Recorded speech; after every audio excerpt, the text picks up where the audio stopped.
Well guys, here's kind of a POV driving of a 2016 Challenger Hellcat. Gotta put my seatbelt on.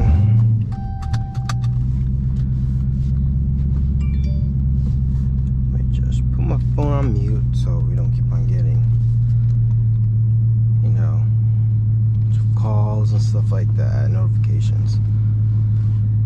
Alright. Brakes off. So I'm gonna be like kind of talking about how it is like driving a Hellcat, especially a Challenger.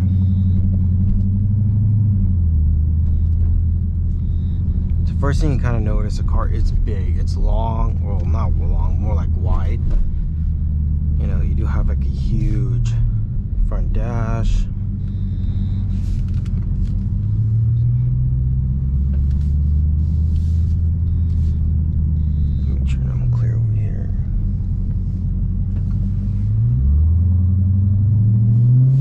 So my car is it is on H&R springs, so it's not the most, you know, kind of average how Hellcats drive. It's lowered, so it has a little bit more handling. It has very harsher drops and stuff like that. I do scrape everywhere I go now. All right, let's go.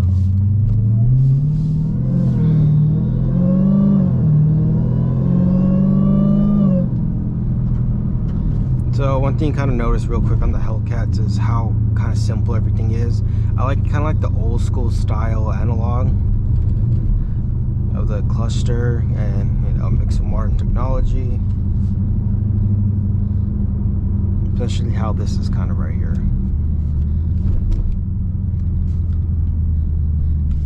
Just mute this.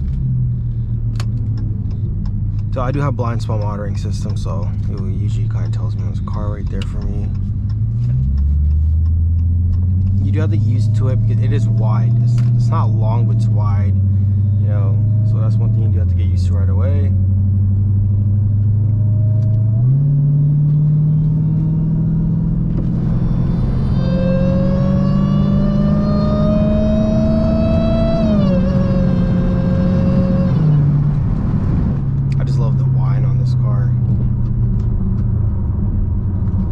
So steering wheel control is very easy. Cruise controls right here. Kind of just controls the center media, and obviously voice commands, stuff like that. Yeah, all these little rocks are everywhere. Rear view mirror in the back. Super simple, you know. Very clear. Very. There's not a lot of blind spots. You know, when you kind of look over there, there's a little bit, but again, your side mirror does help a lot, especially with having that blind spot monitoring system. So what I do recommend, any sports cars you get, I highly recommend get that. It's worth it, you know, saves you a lot, you know, kind of less stress on you. Now let me just go ahead and change lanes and just be a manual mode for this one. One thing I don't really like about this car is the paddle shifters. I don't like how it's right here. I wish it was kind of like wrapped around behind it. That's kind of more of a complaint from every person that owns one, especially any Mopar. It's kind of like that.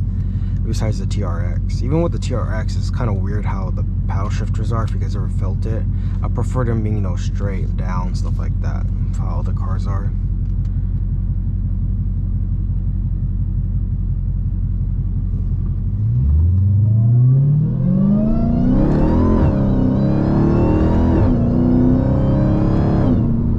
So with this car, real quick, you don't even have to give a lot of thought. I lost probably like maybe 10%, and we're already up there, you know, regular speeds. So that's the best part about having, you know, one of these cars. I do have the different drive modes. So that's eco right there, you know, saves you gas. It's kind of more like it starts off in second gear instead of first, and you limit to 500 horsepower. I really drive like that. I'm always like something like this, or usually what I do highly recommend is keep my suspension sport doing default, so less harsher hits.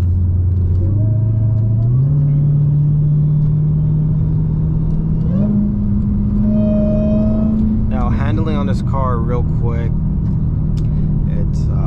it's a boat. The memes are true. It's literally a boat.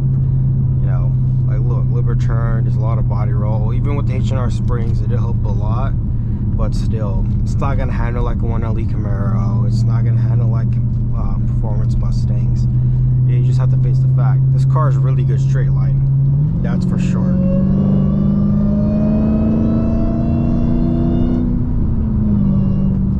But overall, it's super comfortable. I am 6'1", so you know I kind of get to spread my legs around a little bit. I have a lot of space, a lot of headroom, especially, and you know, driving it is wide. You do have to realize that real quick. Changing lanes and how you park it is wide. That's real quick.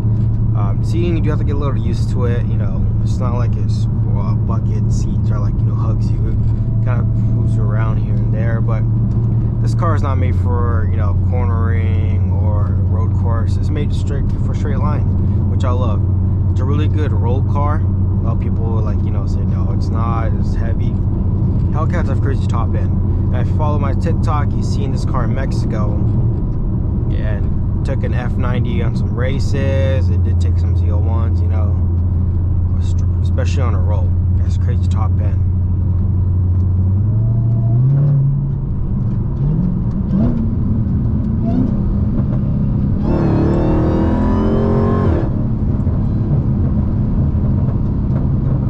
I just love this transmission, how aggressive it is, especially when you go through the modes and you put it on track, and how like drama it is between shifts and how it throws you back, and like it's like feels like it's braking but it's not. Just how quick the clutch plates hit it. You know, I just love how this transmission is. Yeah, in traffic it sucks. It's so sluggish.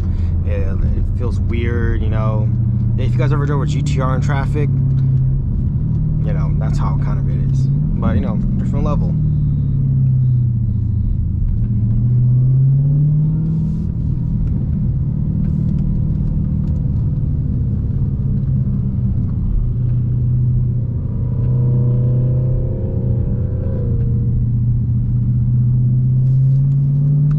Now, one thing you do have to notice real quick with especially any kind of Mopar, it's that their windshield wipers and turn signals all together. You know how other cars kind of have around this stock, they're all right here. So when I switch between cars, sometimes I'm like, you know, I have to really think where it's at, because it's kind of muscle memory right here. But overall, it's a really comfortable car. You know, I wouldn't change a few things how it drives. I like the suspension a lot. You know, it's kind of weird because I had a 1LE Camaro, I had an M3, then I had a Mustang. That suspension, so you know, 3 different cars with 3 different suspensions, but the cornering and stuff like it's good. But I've never had a car that responsive real quick when you're changing the modes and suspension, especially with Magna Ride. It's real instant. My Camaro, you can barely feel a difference. M3, same thing. This one real quick. When you're in street, super soft. When you're in track, super stiff. And I always drive in sport because it kind of helps it out a little bit, especially when you're not dealing this every day. And driving, you know, North Cal, we don't have the best roads, so it's not like super spongy. It's kind of a little bit stiff, which feels good. One thing that sucks about a 2016, your steering wheel's power steering, so you can't change it how the other ones are. You know, sport track, you know, stiffs, comfortable, whatever they're called nowadays. It's, you know, it's just power steering. Just regular ones. The one thing kind of sucks about it.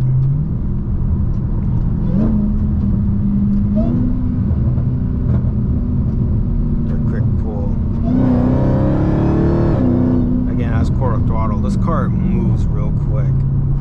One thing you gotta notice too, this car does not have no valve exhaust, so when you want to do spirit driving at night, you look low-key kind of screwed because it's loud. Yeah, it might sound nice, but where I live, you know, the area I live, loud cars, you're instantly gonna get a lot of attention.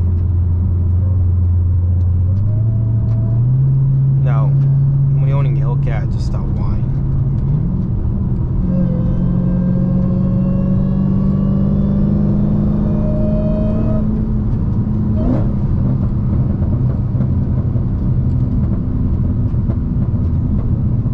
Now, my car is stock. It has a JLT intake and a resonator delete, nothing crazy.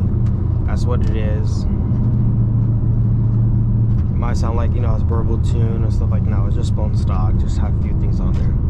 Now, when you're just cruising, you know, driving straight, you know, you can drive and stuff like that. Car seems very fine, very comfortable, especially on the freeway. But overall, you know, if you're looking for a Hellcat, highly recommend it. And I highly recommend getting one now before they're full of production, because one more year left and they're done. So if you want to get one and plan to resell it, you might as well do it now, or it's too late. But yeah, that's kind of overall how it feels like driving a Hellcat.